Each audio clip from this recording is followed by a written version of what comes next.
नमस्कार दोस्तों, स्वागत है आपका मेरे चैनल कॉमिक्स लाइफ में। शुरू करते हैं अनिल मोहन जी द्वारा लिखा गया देवराज चौहान सीरीज का एक और मज़ेदार उपन्यास पाप का घड़ा। शानदार बेमिसाल डकैती, करोड़ों के जेवरातों को वॉल्ट की अभेद सुरक्षा को धत्ता बताते हुए लूट लिया गया। और मज़े की बात, जेवरातों के मालिक को भी गुमान न हुआ कि वह लुट चुका है। पाप का घड़ा, अनिल मोहन। पाप का घड़ा, देवराज चौहान सीरीज, अनिल मोहन। हर कोई एक दूसरे का चेहरा निहार रहा था। कमरे में देवराज चौहान, जगमोहन, बैकुंठ लाल, भजन सिंह और सोहन लाल मौजूद थे। पैना सन्नाटा वहां पर व्याप्त था। सोहन लाल गोली वाली सिगरेट के कश लेने में व्यस्त था। भजन सिंह और बैकुंठ लाल के चेहरों से झलकती उत्तेजना स्पष्ट नजर आ रही थी। दोनों कठिनता से खुद पर काबू पाए बैठे थे।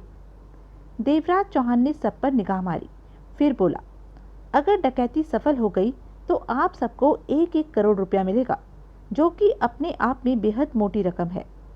बैकुंठ लाल ने सूखे होठों पर जीभ फेरी। उत्तेजना के मारे वह थोड़ा और आगे को झुक गया, जबकि भजन सिंह सीधा होकर बैठ गया था। सोहन लाल की मुद्रा में रत्ती भर भी फर्क न आया। आजादी से पहले देवराज चौहान ने पुनः सन्नाटे को तोड़ा। सूरतगढ़ का राजा सुरेंद्र प्रताप सिंह था। बहुत ही अमीर राजा था। आजादी के बाद रियासतें समाप्त हो गई। राजे महाराजाओं का जमाना लद गया। राजा सुरेंद्र प्रताप सिंह अपने समय में राजसी ठाटसी जिंदगी बिताता रहा। अब वह 70 बरस का बूढ़ा हो चुका है और हीरे जवाहरात पन्ने जड़े आभूषण नीलाम करना चाहता है। इन आभूषणों की कीमत नहीं आंकी जा सकती। 18 तारीख को यह नीलामी शहर के सबसे कीमती और महंगे होटल स्काई बर्ड में होनी है। वहां पर सिक्योरिटी का ऐसा तगड़ा इंतजाम होगा कि तलाशी के पश्चात जाने माने वही व्यक्ति भीतर जा सकेंगे जो उन बेशकीमती जेवरातों को खरीदने की हैसियत रखते होंगे और जिन्हें राजा सुरेंद्र प्रताप सिंह का बुलावा गया होगा। कहने के पश्चात देवराज चौहान ठिठका।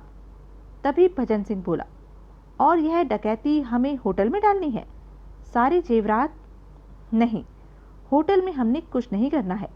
देवराज चौहान ने उसकी बात काटते हुए हाथ उठाकर कहा, बल्कि इस समय जहां करोड़ों के वह जेवरात पड़े हैं वहां पर हमें हाथ मारना है। कहने के साथ ही देवराज चौहान ने सिगरेट सुलगाकर कश लिया। वह अमूल्य जवाहरात जो नीलामी के समय कड़ी सुरक्षा में सबके सामने पेश होने हैं, जिनकी चर्चा आए दिन अखबारों में होती रहती है, इस समय प्राइवेट सुपर वॉल्ट में है, वॉल्ट नंबर 27 में। और सुपर वॉल्ट? बैकुंठ जरा जोरों से चीखा। हाँ, देवराज चौहान के होठ खिंच गए। सुपर वॉल्ट के मालिकों का दावा है कि उनका वॉल्ट देश भर में सबसे सुरक्षित वॉल्ट है, जिसे तोड़ा नहीं जा सकता, खोला नहीं जा सकता, सेंध लगाकर भीतर प्रवेश नहीं किया जा सकता। इस बात में शक की कोई गुंजाइश भी नहीं कि वॉल्ट के मालिकों का दावा झूठा है। वास्तव में वॉल्ट की सुरक्षा के ऐसे जबरदस्त इंतजाम हैं कि किसी भी तरह वॉल्ट के भीतर प्रवेश करना असंभव है। आज तक उनका दावा सच होता आया है। कई बार वॉल्ट लूटने की चेष्टा की गई, परंतु लुटेरों के हाथ नाकामयाबी लगी। ज्यादातर ऐसे लोग गार्डों की गोलियों का निशाना बन गए। मुकद्दर वाले बचकर भाग भी निकले। कहने के पश्चात देवराज चौहान ने सब पर निगाह मारी। बैकुंठ लाल ने व्याकुल भाव में पूछा, तुम कहां पर डकैती डालने की सोच रहे हो? होटल में या सुपर वॉल्ट में? वॉल्ट में। देवराज चौहान के चेहरे पर अजीब सी मुस्कान उभर आई। भजन सिंह और सोहन लाल फौरन सीधे होकर बैठ गए। सुपर वॉल्ट लूटना असंभव है, बैकुंठ लाल बोला। उसका चेहरा चिंता और बेचैनी से भर गया। 2 साल पहले सुपर वॉल्ट लूटने की ऑफर मेरे पास आई थी, परंतु उसकी सुरक्षा के इंतजामों के बारे में जानकारी होने पर मैंने इस काम के लिए मना कर दिया था। ठीक कहा तुमने। उसकी सुरक्षा के इंतजामों को जानने के पश्चात कोई भी समझदार इंसान वॉल्ट को लूटने की नहीं सोचेगा। देवराज चौहान खुलकर मुस्कुराया। तुम खुद ही अपने शब्दों को बेकार कर रहे हो, भजन सिंह बोला। एक तरफ से हमें वॉल्ट लूटने को कह रहे हो और दूसरी तरफ से कह रहे हो कि मैं जो कुछ भी कह रहा हूँ ठीक कह रहा हूँ, देवराज चौहान ने शांत लहजे में जवाब दिया। फिर बैकुंठ लाल को देखा। तुम्हारी जानकारी में वॉल्ट की सुरक्षा के क्या क्या इंतजाम है? 2 साल पहले की बात है, अब तो आधी अधूरी ही बातें याद हैं, बैकुंठ लाल बोला। कोई बात नहीं, वॉल्ट के इंतजामों से मैं आप सबको वाकिफ कराता हूँ। यूँ भी 2 साल के वक्त में वॉल्ट की सुरक्षा के इंतजामों के संबंध में कई बदलाव आ चुके हैं। सबकी निगाहें देवराज चौहान पर थी। हर किसी के मस्तिष्क में एक ही बात खटक रही थी कि वॉल्ट लूटने में जान जाने का जोखिम है। यह योजना कामयाब नहीं होने वाली। फिर भी वह वॉल्ट की सुरक्षा के इंतजाम सुनने के बारे में उत्सुक थे। जगमोहन ने सिगरेट सुलगाई और कश लेने लगा। उसके हाव भाव से यह जाहिर हो रहा था कि जैसे इन सब बातों से उसका कोई वास्ता ही ना हो। देवराज चौहान ने गंभीर स्वर में कहना शुरू किया, सुपर वॉल्ट यशोदा नाम की बिल्डिंग में है। यशोदा बिल्डिंग शंकर रोड जैसी चलती सड़क के ठीक ऊपर पड़ती है। उसके एक तरफ सिटी ऑयल मिल है और दूसरी तरफ ऑफिस कॉम्प्लेक्स है। 4 मंजिला ऑफिस कॉम्प्लेक्स, बेसमेंट से लेकर चौथी मंजिल तक ऑफिस ही ऑफिस हैं। यह तो हुआ यशोदा बिल्डिंग के अगल बगल का ब्यौरा। खुद यशोदा बिल्डिंग के ऊपर भी कई नामी गिरामी व्यक्तियों के ऑफिस हैं। क्षण भर ठिठक कर देवराज चौहान पुनः बोला, इससे पहले कि मैं वॉल्ट की सुरक्षा के इंतजामों के बारे में जिक्र करूं, एक बात आप सबसे पूछ लेना चाहता हूं कि इस डकैती में शामिल होने में किसी को ऐतराज है? इस पर सोहन लाल ने फौरन जवाब दिया, कतई ऐतराज नहीं, लेकिन सवाल यह पैदा होता है कि वॉल्ट की सुरक्षा के क्या क्या इंतजाम हैं और तुमने उस सुरक्षा को भेदने की क्या योजना बना रखी है? क्या तुम्हारी योजना वास्तव में इतनी सशक्त है कि कामयाबी के चांसेस ज़्यादा हैं? अगर कामयाबी के चांसेस ज़्यादा हैं तो हम में से किसी को भी ऐतराज नहीं होना चाहिए।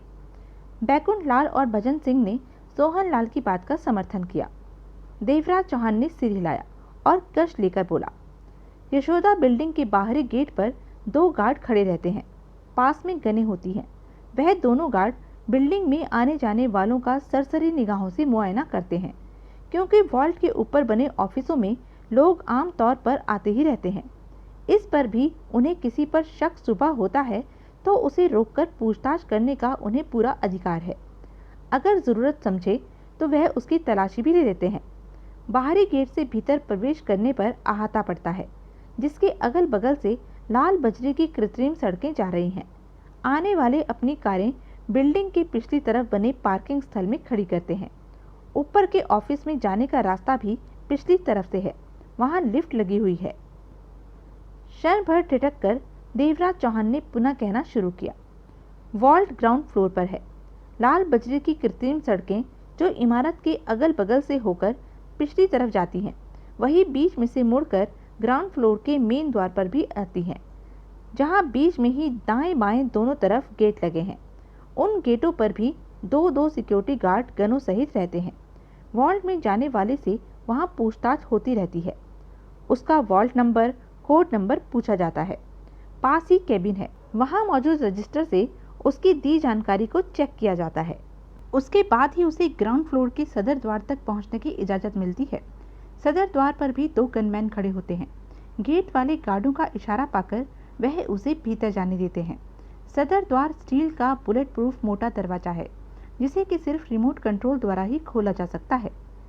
जब तक ज़रूरत ना पड़े सदर द्वार नहीं खोला जाता। मौजूदा गार्डों के पास रिमोट कंट्रोल भी अजीब किस्म का है। उसमें 25 बटन लगे हुए हैं। वह तख्ती के साइज़ का होता है। उन 25 बटनों में से 3 खास बटन क्रमवार दबाने होते हैं। उसके बाद ही वह स्टील का दरवाज़ा अपनी जगह से सरकता है। अन्य बटन बेकार हैं। इतने सारे बटन इसलिए रिमोट कंट्रोल पर होते हैं कि अगर कभी रिमोट कंट्रोल गलत हाथों में पड़ जाए तो तब भी सदर द्वार का दरवाज़ा न खुल जाए। बहरहाल गार्ड दरवाज़ा खोलने से पहले इंटरकॉम पर भीतर सूचना दे देते हैं। भीतर से हरी झंडी होने पर ही वह दरवाज़ा खोलकर आने वाले को भीतर जाने की इजाज़त देते हैं। देवराज चौहान ने ठिठक कर सिगरेट का कश लिया। हर किसी की निगाह उस पर थी। आने वाला जब भीतर प्रवेश कर जाता है तो दरवाज़ा बंद कर दिया जाता है। भीतर जाते ही ठीक 20 फीट सामने वैसा ही एक और दरवाज़ा है और दाईं तरफ ऑफिस मौजूद है।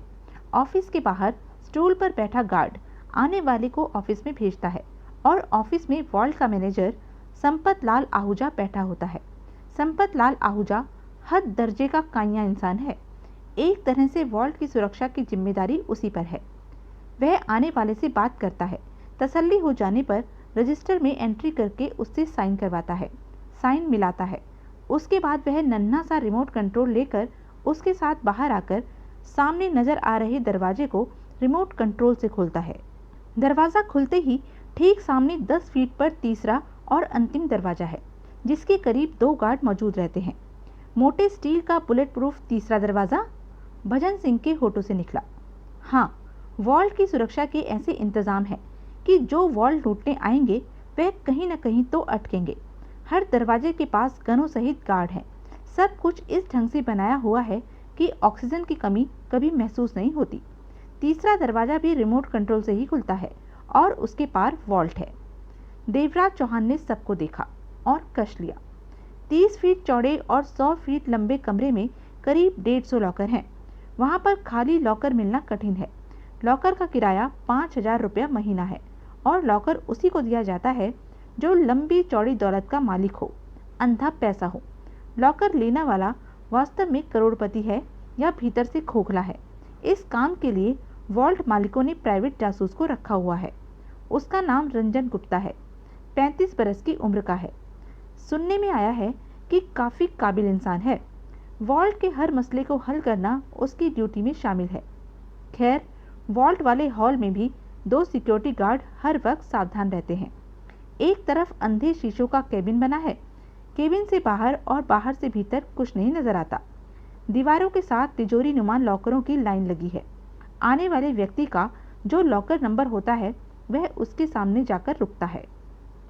संपत लाल आहूजा अपनी चाबी लॉकर के की होल में घुमाता है। फिर लॉकर के ऊपर 1 फीट चौड़ी लंबी स्टील की पट्टी को उठाकर भीतर हाथ डालकर भीतर लगी चक्री को खास एंगल पर सेट करता है। लॉकर के मालिक को इस बात से गुप्त रखा जाता है। फिर लॉकर का मालिक अपने पास मौजूद लंबी सी चाबी को उसी की होल में डालकर घुमाता है। तत्पश्चात चेक किया जाता है कि लॉकर का दरवाजा खुल गया है कि नहीं। खुल जाने पर संपत लाल आहूजा स्टील की पतली चादर के पीछे लगी चक्री को घुमा देता है ताकि लॉकर का मालिक न जान सके कि लॉकर खोलने के लिए चक्री को किस एंगल पर सेट किया गया था। उसके बाद संपत लाल आहूजा वॉल्ट से बाहर निकल जाता है। भीतर मौजूद दोनों गनमैन वॉल्ट के दरवाजे को बंद कर देते हैं और खुद अंधे शीशे वाले केबिन में चले जाते हैं। लॉकर के मालिक को अपना जो भी माल रखना या निकालना होता है, यानी कि अपना काम समाप्त करने के पश्चात वह शीशे के केबिन के बाहर लगी घंटी बजाता है। दोनों गार्ड बाहर निकल आते हैं। फिर इंटरकॉम पर बाहर वालों को खबर देते हैं कि पार्टी बाहर आ रही है। उसके बाद वह गार्ड मौजूदा रिमोट कंट्रोल से पार्टी के बाहर जाने के लिए दरवाज़ा खोल देते हैं और उसके बाहर निकलते ही दरवाज़ा पुनः बंद हो जाता है। जिस प्रकार आने वाला आया होता है उसी प्रकार उसे बाहर तक पहुंचा दिया जाता है। देवराज चौहान खामोश हो गया। वहां पर मरघट जैसा सन्नाटा छाया हुआ था। जो गार्ड गनमैन वॉल्ट के भीतर रहते हैं उन्हें सांस लेने के लिए ऑक्सीजन कहाँ से मिलती है? बैकुंठ लाल ने मुंह खोला। मालूम नहीं, लेकिन वॉल्ट बनाने वाले ने हर जगह पर ऑक्सीजन का पर्याप्त प्रबंध कर रखा है। देवराज चौहान ने जवाब दिया। जितने इंतजाम तुमने बताए हैं यह पुख्ता इंतजाम है। यह सब होते हुए वॉल्ट के भीतर तक जाना सरासर असंभव है। भजन सिंह बोला। देवराज चौहान के चेहरे पर अजीब सी मुस्कान उभर आई। यह तो सीधे साधे इंतजाम है जो अब तक मैंने तुम लोगों को बताए हैं। अभी तो कई ऐसे इंतजाम हैं जिनके बारे में मैंने अभी बताना है। ओह! भजन सिंह के होठों से गहरी सांस निकल गई। चेहरा निराशा से भर उठा। उसे पूरा विश्वास हो गया था कि 1 करोड़ पाने का सपना अधूरा ही रह जाएगा, इसलिए कि वॉल्ट में डकैती नहीं डाली जा सकती। वॉल्ट लूटना जान देने जैसा पक्के इरादे जैसा है। और क्या क्या है? बैकुंठ लाल का स्वर भी मरा हुआ था। अगर वॉल्ट को सामान्य ढंग से खोला जाए तो कुछ नहीं होगा। देवराज चौहान ने पुनः कहना शुरू किया। अगर वॉल्ट को सीधे रास्ते से न खोलते हुए जबरदस्ती या गलत ढंग से खोला जाए तो क्या क्या होता है सुन लो। तीनों मोटे स्टील के बुलेट प्रूफ दरवाजे सिर्फ रिमोट कंट्रोल से ही खुलते हैं, उसके बिना नहीं खुलते। अगर कोई किसी तरह भीतर घुस भी आए तो वॉल्ट के दरवाजे को छूते ही उससे संबंधित अलार्म बजने लगेंगे। वह अलार्म कहाँ कहाँ से बजेंगे सुनने वालों को विश्वास नहीं आता। दरवाजों को छूते ही अलार्म करीब के 3 पुलिस स्टेशनों में बजेंगे। अलार्म यशोदा बिल्डिंग के ऊपर लगे स्पीकरों में बजेंगे और सुपर वॉल्ट के मालिकों ने बगल के ऑफिस कॉम्प्लेक्स की चारों मंजिलों पर सड़क की तरफ लगने वाले ऑफिस ले रखे हैं। चारों मंजिलों के ऑफिसों में अलार्म बजेंगे और अलार्म की आवाज़ ऐसी है कि कानों के पर्दे फाड़ कर रख दे। करीब 5 किलोमीटर तक अलार्म की आवाज़ सुनी जा सकती है।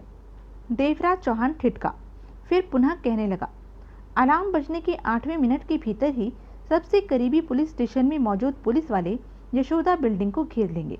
10वें मिनट तक दूसरे पुलिस स्टेशन वाले और 15वें मिनट तक तीसरे पुलिस स्टेशन वाले वहां पर होंगे। तब तक हेडक्वार्टर में खबर पहुंच चुकी होगी।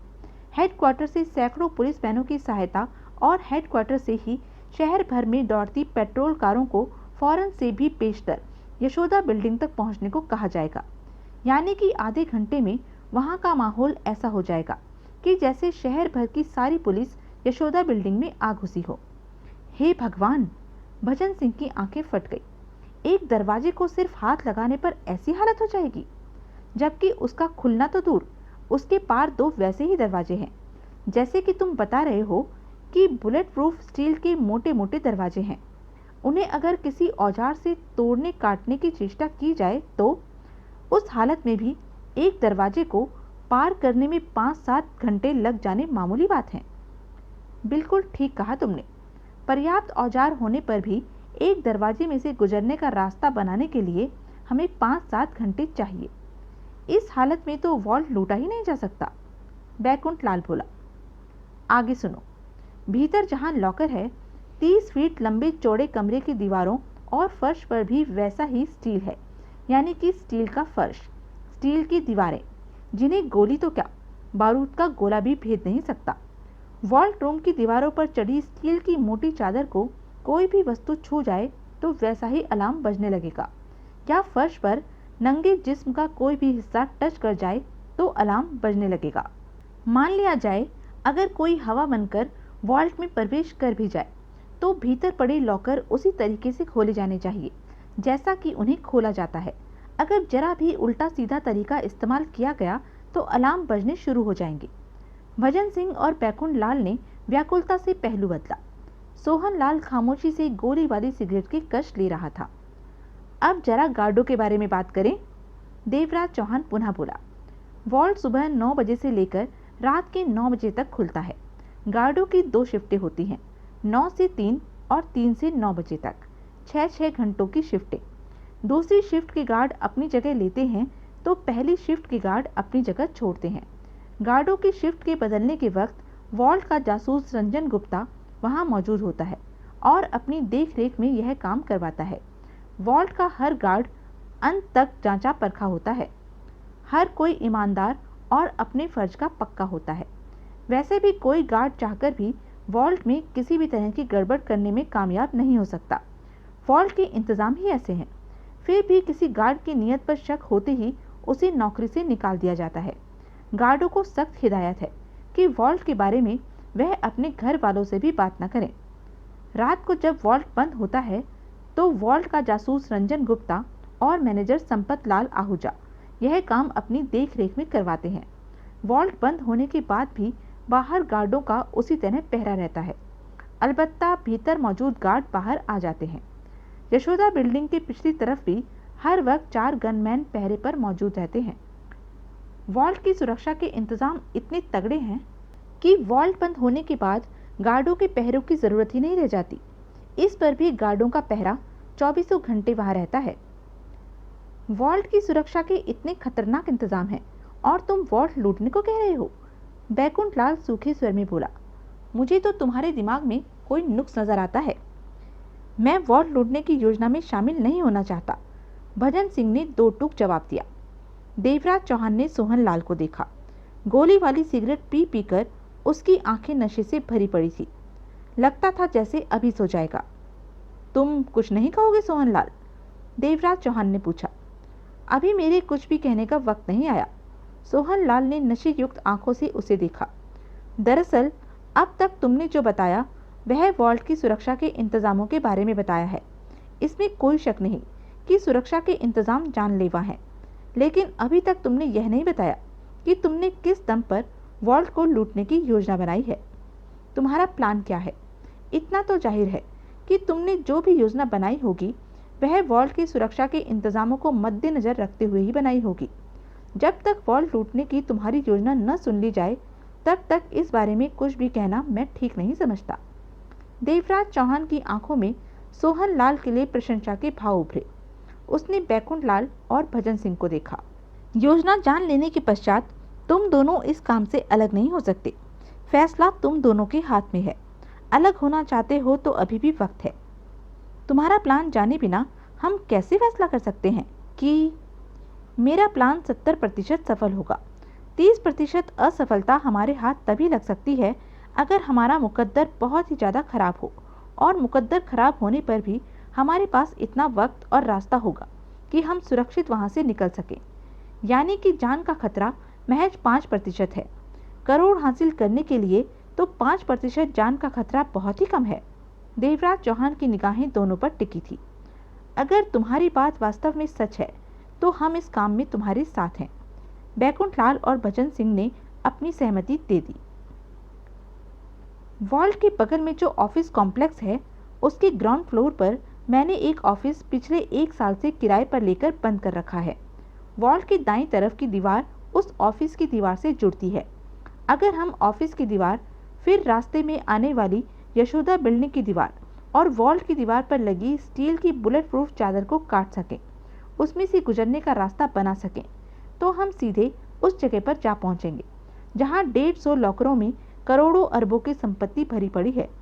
देवराज चौहान ने शांत स्वर में कहकर सब पर निगाह मारते हुए सिगरेट का कश लिया। बैकुंठ लाल की आंखें सिकुड़कर छोटी हो गई। यह तुम्हारा प्लान है? इस ढंग से तुम वॉल्ट लूटना चाहते हो? हाँ, वॉल्ट के भीतर पहुंचने का यही एक सुरक्षित रास्ता है। हैरानी है कि तुम जैसा इंसान कह रहा है यह सबसे सुरक्षित रास्ता है। बैकुंठ लाल ने तीखे स्वर में कहा। उस ऑफिस से दीवार तोड़ने का काम शुरू किया जाएगा जहां पर ऑफिसों का जाल बिछा हुआ है। हर समय लोग आते जाते रहते हैं। दीवार तोड़ते समय आवाज का होना लाजमी है और उसे आस पड़ोस द्वारा सुना जाना भी लाजमी है। कोई भीतर झांक सकता है।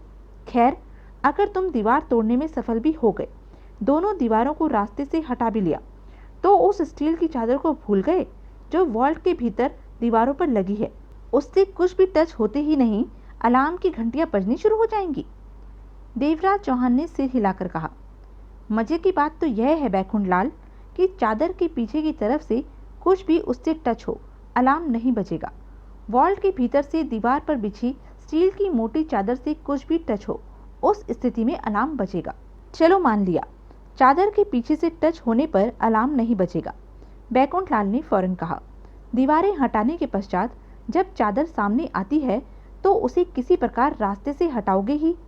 मेरे ख्याल से उस स्टील की चादर को हटाने का इकलौता रास्ता है चादर काटकर भीतर प्रवेश करने का रास्ता बनाना। सही कहा तुमने। चादर को काटते समय जब वह कुछ हद तक कट जाएगी तो चादर को काटने वाला कोई औजार तो स्टील की चादर के दूसरे हिस्से पर टच करेगा तो फौरन अलार्म बज उठेंगे। यह सही कह रहा है। भजन सिंह ने तुरंत अपनी मुंडी हिला दी। तुम दोनों तो जैसे सोचकर बैठे हो कि एक दूसरे की बात में हाँ मिलानी है। सोहन लाल गोली वाली सिगरेट के नशे युक्त स्वर में बोला। जिस बात को कहकर तुम लोग अपनी अक्लमंदी का सबूत दे रहे हो वह बात तो देवराज चौहान ने भी सोची होगी।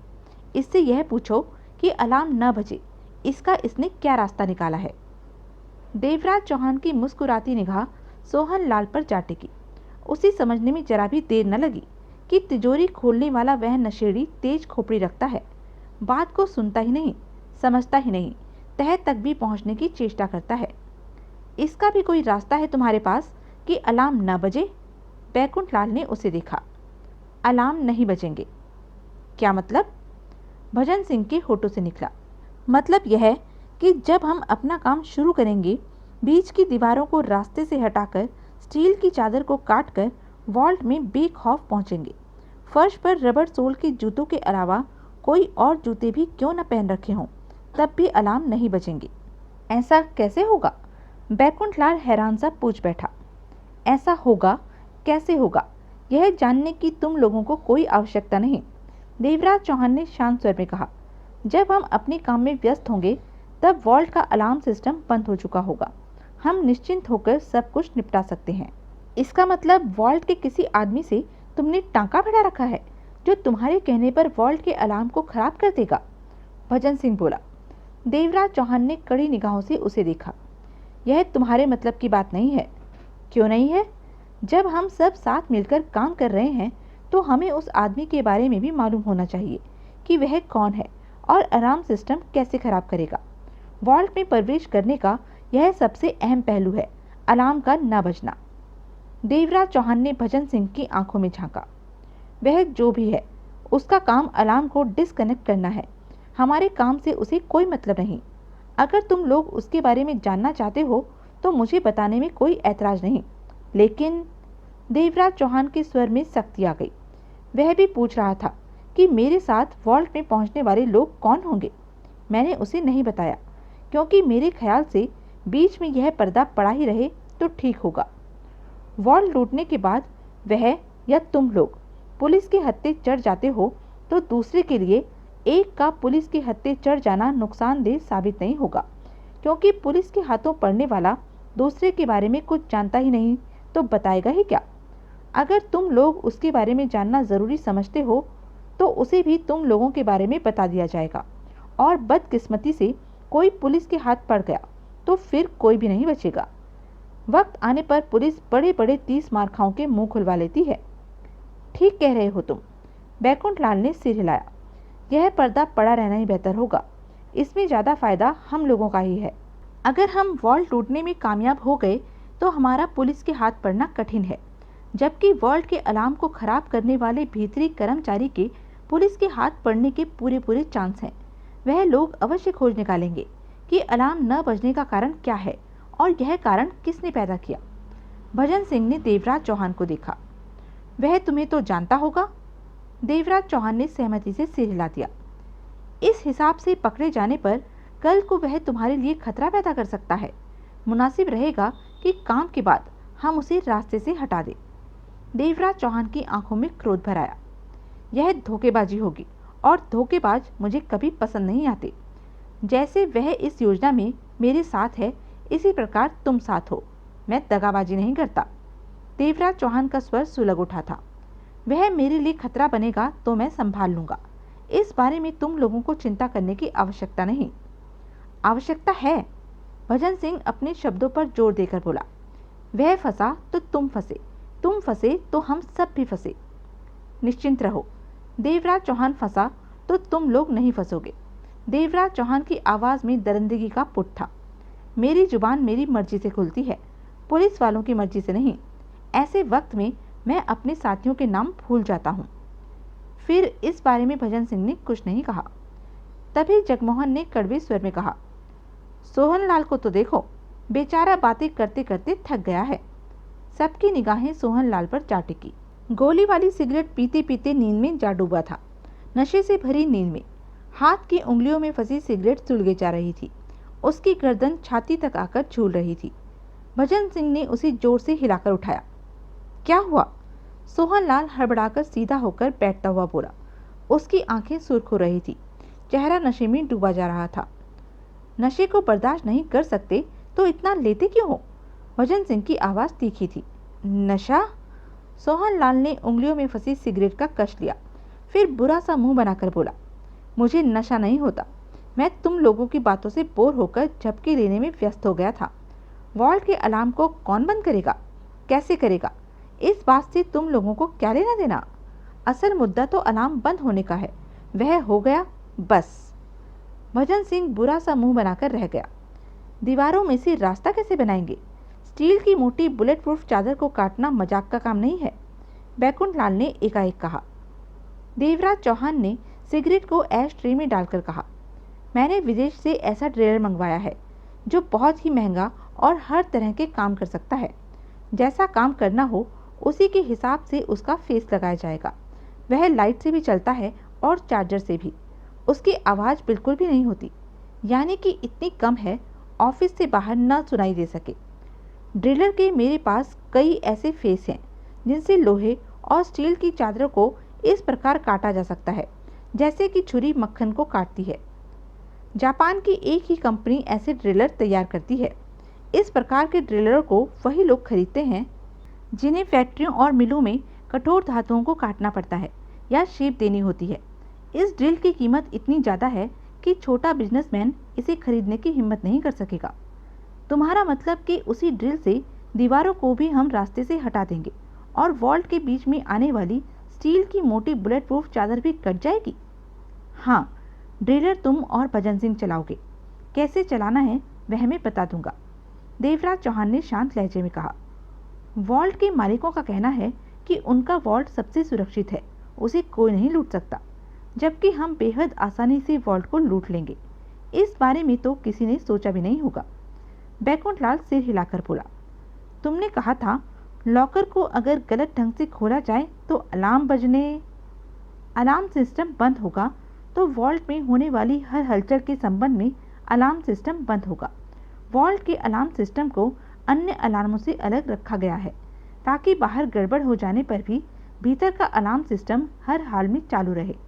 यही बात हमारे लिए फ़ायदेमंद रहेगी कि वॉल्ट का अलार्म सिस्टम बंद रहेगा जबकि बाहरी अलार्म सिस्टम चालू रहेंगे।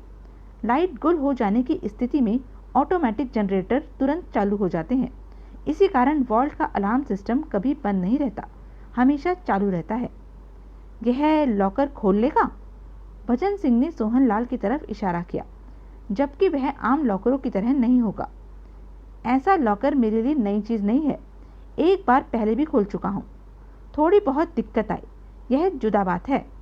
फिर भी मुझे पूरा विश्वास है कि देर सवेर में मैं लॉकर को खोल ही लूँगा, सोहनलाल ने विश्वास भरे स्वर में कहा। हमारे पास कितना समय होगा? दीवारों से लेकर लॉकर खोलकर बाहर निकलने तक, बैकुंठलाल ने पूछा। इस बारे में जब वक्त आएगा बता दिया जाएगा, देवराज चौहान ने जवाब दिया। वैसे हमारे पास पर्याप्त वक्त होगा। जिस ढंग से तुम वॉल्ट के भीतर पहुंचने को कह रहे हो उससे तो लगता है जैसे यह काम बहुत ही आसान हो, भजन सिंह ने कहा। आसान नहीं है, बल्कि इसे आसान बनाया गया है। मैं 1.5 साल से वॉल्ट को लूटने की फिराक में हूँ और इतने लंबे समय से मैं यहाँ तक पहुँचा हूँ, देवराज चौहान ने अजीब सी मुस्कान सहित कहा। ऑफिस कॉम्प्लेक्स में ऑफिस लेना जो कि खाली नहीं था, परंतु मैंने मोटा पैसा देकर खाली कराया। ठीक वही ऑफिस जो वॉल्ट की दीवार से सटता हो। जापान से खास मेक का ड्रिल मंगवाना, जिसके लिए सरकार से परमिशन लेनी पड़ती है। वॉल्ट के वॉचमैनों को चेक करना, किसकी ड्यूटी वॉल्ट में लगती है, कब कब लगती है। ड्यूटी लगे वॉचमैनों में से कौन लालच में फंस सकता है और कौन नहीं। यह सब काम खतरनाक और फंसने वाले हैं। सुनने में यह जितने मामूली लगते हैं, करने जाओ तो समझ में आता है। उसके बाद योजना को ऐसा रूप देना कि सब कुछ बिना खतरे के आसानी से निपट जाए। जवाब में कोई कुछ न बोला। तुम लोगों को तलाश करना भी काम का हिस्सा है। इनमें और 20 काम हैं जो दिमाग खराब करके रख देते हैं। देवराज चौहान ने सिगरेट सुलगा ली। तो यह थी अब तक की कहानी। आगे की कहानी जानने के लिए बने रहें मेरे साथ। और हाँ, मेरे चैनल को लाइक, शेयर और सब्सक्राइब करना ना भूलें। धन्यवाद।